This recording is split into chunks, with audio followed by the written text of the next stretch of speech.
All right, everybody, welcome aboard here to the Sports Talk Nation. Michael Cohen here with you, and we have a lot to talk about with regards to the New York Mets, who right now are as hot as a firecracker here in the month of August.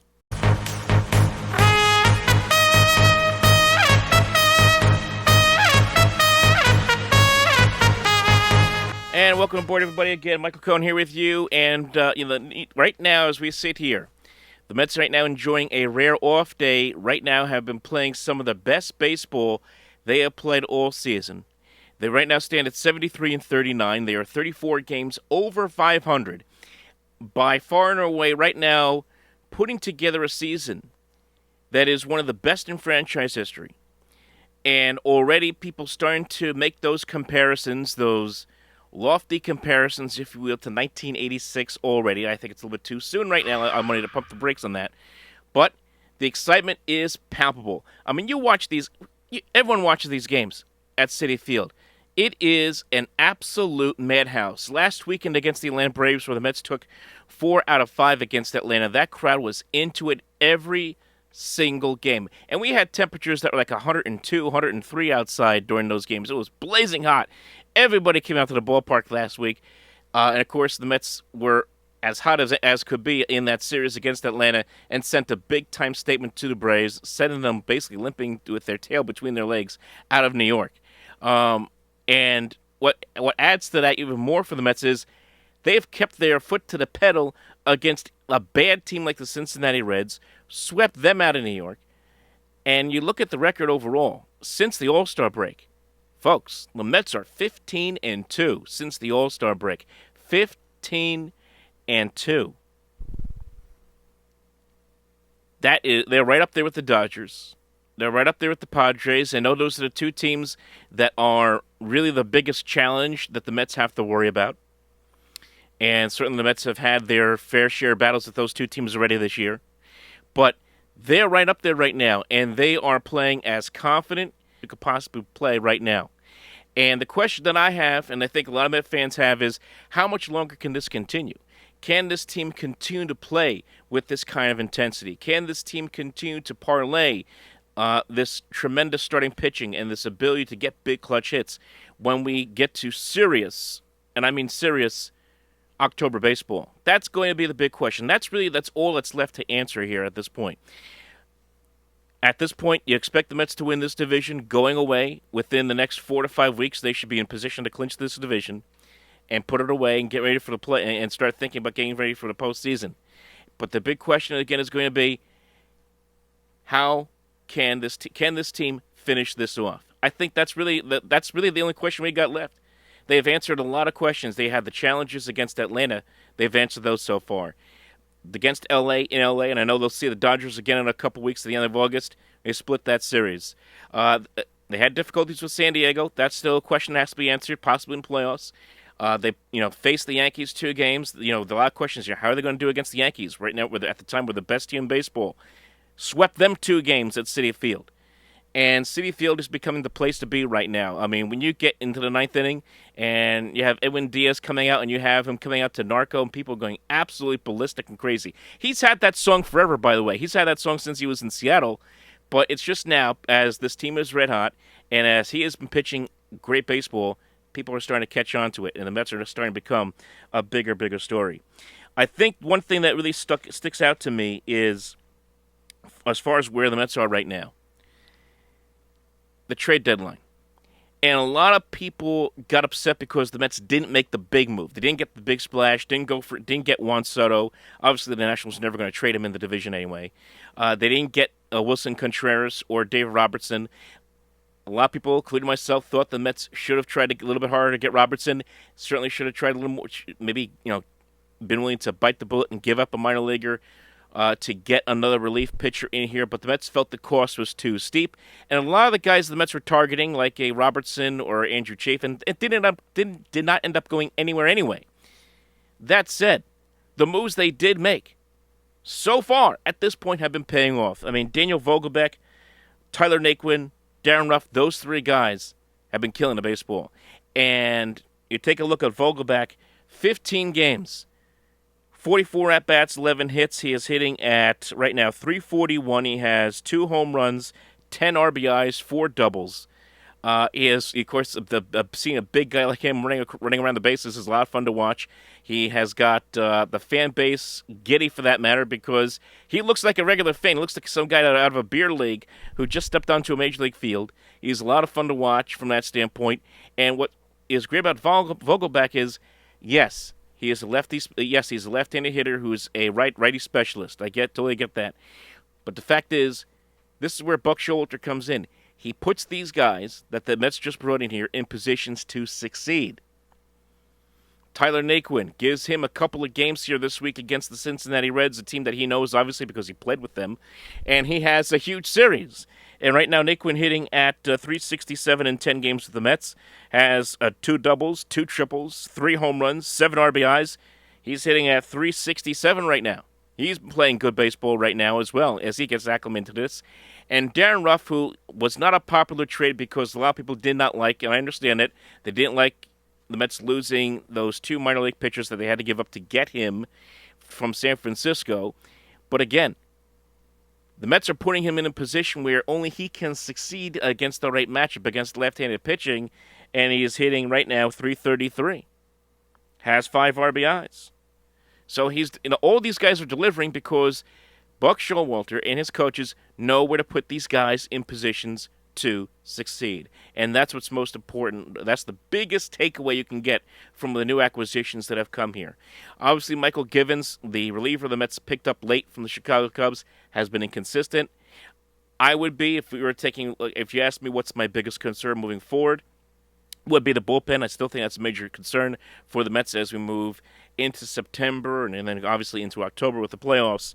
But man, this team right now, all you can do is just sit there and sit back and enjoy this ride because it has been fun to watch every single one of these games. They have been must-see TV, and they are must-see TV right now. People are really starting, as we're getting deep into the summer here, people are really starting to catch on to this team. They have a lot of, there's something magical about this team. And right now, you take a look during this torrid stretch, everyone's really contributing right now. Alonso's hitting the baseball well. He's hitting at 355 over the last 7 games. Lindor hitting at 393 last 7 games. Jeff McNeil hitting at 357. We've seen, obviously, Starling Marte that big series against the Yankees a couple weeks ago. Everyone's contributing in some fashion right now for this team. And then, at the end of the day, it also comes down to pitching. And if the Mets are going to do anything, if the Mets are going to be that team that's going to be very difficult to knock out in the postseason, it's going to be this pitching. And their pitching right now is fantastic, especially on the starting end. When they have Jacob deGrom and Max Scherzer, they have the 2 of them right now, both healthy, both pitching well at the top of this rotation. deGrom goes out there his second start last week against Atlanta, and he's got a perfect game going through 5 innings. And I know the Mets were going to take him out after 6, but I'm thinking, if he keeps this up, are they going to really take him out? I mean, he's got a perfect game go. He was phenomenal. He was blowing people away with his slider. And, of course, you have Max Scherzer, who has been incredible throughout the course of the season. And then you add Carlos Carrasco and Taijuan Walker and Chris Bassett, who have also done a very solid job on the back end of this rotation. The pitching, starting pitching, is what is going to carry the Mets. And if deGrom and Scherzer stay healthy, if those 2 guys stay healthy for the next 2.5 months, who knows how far it could take them. And again, as I said, the biggest concern for you is going to be bullpen. The biggest concern, the question that a lot of Met fans are going to have as we move forward is there going to be a dry spell at some point here? Can this team keep this intensity going? That's the big question I think we all have to have here. We know at some point they're going to lose some couple of games here. They're going to lose a series here between now and the end of September. It's just the way baseball works. But can they bottle this up somehow, carry this kind of momentum, carry this kind of chemistry going into the big tournament when we get to that point? One more thing I want to talk about here is, again, Edwin Diaz. I want to go back to talking about him. He has changed his own narrative because a couple of years ago, this was a guy the Met fans couldn't wait to run this guy out of town. I remember doing things, talking with guys like John Pielli and Rick Laughlin, who I've had on here, and I say, what's going on with Edwin Diaz? This was back in 2018, 19, 20. He was really struggling. And this year, literally the last couple of years, has started to turn his career around. And now this year, he is just absolutely lights out. And he has now become a fan favorite. 26 saves, the 139 ERA is great. As I mentioned before, when he comes out with the Trumpets every single ninth inning, it is absolute bedlam in the stadium. He is becoming. I hate to use the comparing him to Rivera. I don't want to do that yet. I do not want to do that yet because we haven't got to the postseason. But you're starting to see people making that comparison right now. I say wait until let's see if he can do this when it matters the most in the big show, if the Mets can get there. But man, he's become a phenom right now.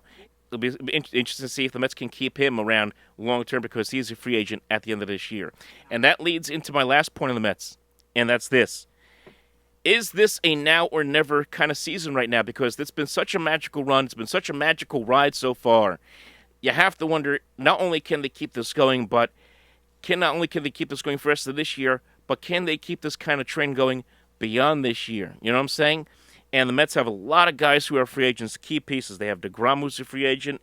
Edwin Diaz is a free agent. Chris Bassett's a free agent. Taijuan Walker's a free agent. Brandon Nimmo's a free agent. Trevor Williams is a free agent. Seth Lugo's a free agent. Michael Givens is a free agent. Naquin's a free agent. Vogelbach's the only one who has a player option on as far as free agency, as a club option rather, for free agency. Everyone else is either got a player option or is just a straight up free agent. So can they keep this together? And it almost feels in some ways kind of like a now or never situation with a group that is this well meshed together. And you hope that Steve Cohen and his front office can keep this thing moving for a very, very long time. And that may explain why the Mets didn't go full bore into the trade deadline, because of all these guys who are key pieces to this team. Man, it's exciting times for the Mets. I'm excited. I'm looking forward to it. I'm going to be there at the Old Timers Day in a couple weeks. It's going to be absolutely nuts. I cannot wait. Cannot wait to get down there to Citi Field to be there live for one of these games as we're heading down the stretch run. On the opposite way of things, you got the Yankees. And you're talking about being hot. I mean, I just mentioned, the Mets saying, how long you can keep this intensity going.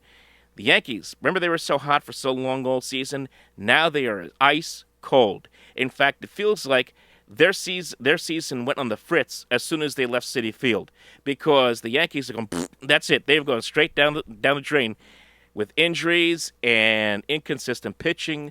The moves they made at the trade deadline that a lot of people liked. I even thought they did a good job at the trade deadline. They have not worked out so far, and they're 2-8 in their last 10 games. They have played poorly against good teams. They've struggled against the Astros. They struggled against the Mets. They struggled against the Cardinals. They struggled against the Seattle Mariners. They're going to have to go, if the Yankees are going to get to the World Series, they're going to probably have to get through Seattle and Houston at some point, both of them, if not one of them. They struggle with both of those teams in the regular season. So they've been struggling with those two teams. And then, as I mentioned, the guys they brought in so far have not worked out. Andrew Benintendi hitting only 175. Scott Efros has a 6.75 ERA. And Frankie Montas giving up 6 earned runs the other day against Seattle. And, oh, by the way, Jordan Montgomery, who the Yankees tossed to the side to St. Louis, blanked them the other day, last weekend in St. Louis. So it's been frustrating for the Yankees. The injuries, of course, to Rizzo and Giancarlo Stanton, Matt Carpenter injuring his foot, notwithstanding, it's been tough sledding for them at this point. So that's why, well, if you got the momentum going, how long can you keep it going? And that's the big question right now. And right now, the best team in New York, and maybe even the hottest team in baseball outside of the Dodgers, is the New York Mets. So, folks, like and subscribe. We'll be back next time right here on the Sports Talk Nation. That's right. Like and subscribe, folks. We'll talk to you next time.